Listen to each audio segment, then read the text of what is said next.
ব্রাহ্মণবাড়িয়ায় অতিরিক্ত তাপমাত্রার কারণে আবার রেললাইন বেঁকে গেছে। এতে চট্টগ্রাম, ময়মনসিংহ ও সিলেটের সঙ্গে ঢাকা অভিমুখী রেলপথে ট্রেন চলাচল বন্ধ রয়েছে।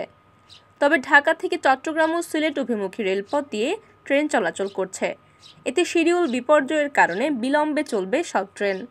শনিবার সকাল 10:30টার দিকে ব্রাহ্মণবাড়িয়া সদর উপজেলার দারিয়াপুর এলাকার রেললাইন বেঁকে যাওয়ার ঘটনা ঘটে। এর আগে গত বৃহস্পতিবার বেলা 1:15টার দিকে একই এলাকার রেললাইন বেঁকে কন্টেইনার বহনকারী ট্রেনের 7টি বগি লাইনচ্যুত হওয়ার ঘটনা ঘটে।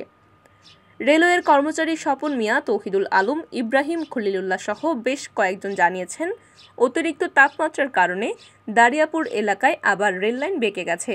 আজ সকাল 10টার দিকে সর্বশেষ আপলাইন দিয়ে ঢাকা অভিমুখী নোয়াখালী থেকে ছেড়ে আসা উপকূল এক্সপ্রেস শহরের গোকর্ণ লেভেল ক্রসিং এলাকা অতিক্রম করে। এখানে রেললাইনের ওপর তাপমাত্রা 50 ডিগ্রি সেলসিয়াস। তাপমাত্রা কমলে রেললাইন সোজা করা হবে। এখন পানি ও কচুরিপানা দিয়ে রেললাইন ঠান্ডা করা হচ্ছে। শনিবার সকাল 10টা থেকে দুপুর 1টা পর্যন্ত দেখা যায় শহরের গোকর্ণ লেভেল ক্রসিং এলাকায় নোয়াখালী থেকে ছেড়ে আসা ঢাকাগামী উপকূল এক্সপ্রেস ট্রেন আসে। গেটম্যান লাল নিশান উড়িয়ে 10 কিলোমিটার গতিতে ট্রেন চলাচলের জন্য লোকোমাস্টারকে নির্দেশ দেন। সদর উপজেলার ছোট হরণ ও বড়দিন এলাকায় রেললাইন সামান্য বেঁকে যেতে দেখা গেছে। দুপুর 12টার দিকে আপলাইনের ঢাকাগামী সুবর্ণ এক্সপ্রেস ও 1:15টার দিকে Kalni express train down line দিয়ে চলাচল করছিল। দারিয়াপুর এলাকায় রেলওয়ের কর্মচারী ট্রেন এলেই লাল নিশানা উড়িয়ে গতি কমানোর সংকেত দিচ্ছেন।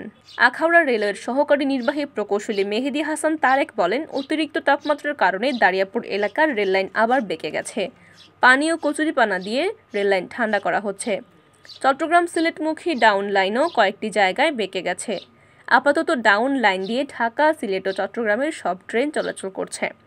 তাই ব্রাহ্মণবাড়িয়া রেল স্টেশন থেকে সদর উপজেলার তালশহর রেলওয়ে স্টেশন পর্যন্ত ডাউন লাইনের সব ট্রেনকে 20 কিলোমিটার গতিতে চালানোর জন্য লোকোমাস্টারদেরকে নির্দেশনা দেওয়া হয়েছে। দুপুর 12:30টার দিকে ঘটনাস্থল পরিদর্শন করেছেন সদর উপজেলা নির্বাহী কর্মকর্তা মোহাম্মদ সেলিম শেখ।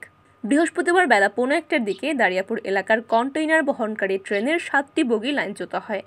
28 ঘন্টা পর শুক্রবার বিকেল 5টার দিকে লাইনচ্যুত হওয়া ট্রেনের 7টি বগি উদ্ধার করা হয়। এ ঘটনায় বৃহস্পতিবার থেকে গতকাল রাত পর্যন্ত ঢাকামুখী রেলপথ দিয়ে ট্রেন চলাচল বন্ধ থাকে। তবে পাশে থাকা ঢাকার সঙ্গে চট্টগ্রাম ও সিলেট অভিমুখী রেলপথ দিয়ে ট্রেন চলাচল স্বাভাবিক ছিল।